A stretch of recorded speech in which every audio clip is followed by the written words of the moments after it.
Olwaleero akakiiko ka Paalamenti akola ku by'okuzimba n'okuteekerateekera eggwanga katandise okukungaanya ebirowoozo ku bbago erigendereddwamu okulungamya abapangisa ne bannanyibizimbe.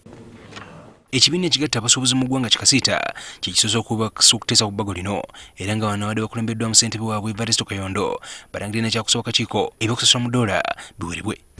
Twagala etteeka erikwatagana n'abalandiroodi n'abapangisa liveeyo kibereberye nga tirikkiriza muntu kusolooza sente ez'obupangisa mu ddoola. Kayonga ategeeza akakiiko nga kino bwe kikalubiriza abasuubuzi era ng'ono awagiddwa ababaka batuula akakiiko kano. Kubanga buli lw'osasuza abantu mu ddoola kitegeeza nti sente za Uganda ozimalamu amaanyi, oteeka unnecessary pressure ku sente za Uganda nga zinoonya ddoola ate nga abantu sente naawe otunda mu Uganda era sente za Uganda. We must really get rid of that foreign mind, foreign colonization, something like that. Thank you. Ogula cement mu sente za Uganda n'ogulemba mu sente za Uganda, omusenyu walirwera mu sente za Uganda ate ennyumba n'ogipangisa mu ddoola.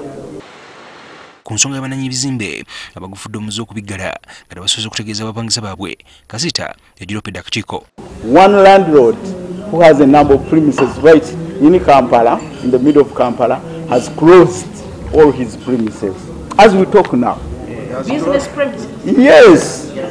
He has closed them all. Without notice? Without notice, and the tenants are just not aware why he has closed them.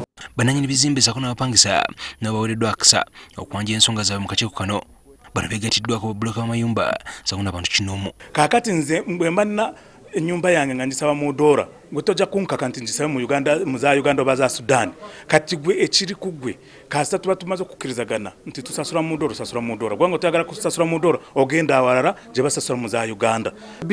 Naye biri gye bateesezaako y'abantu bawaggulu abakola odda ssente. Ensonga lwaki olaba nga badde bateesa ku dollars, pounds, kati abantu bawansi bo sente zaabwe tebazifunira mu dollars. Ekiteeso ekirala ekyanjuddwa mu kakiiko kano ky'okuteekawo amateeka amakali eri abapangisa abagufudde omuze okulyazaamanya balandiroodi baabwe.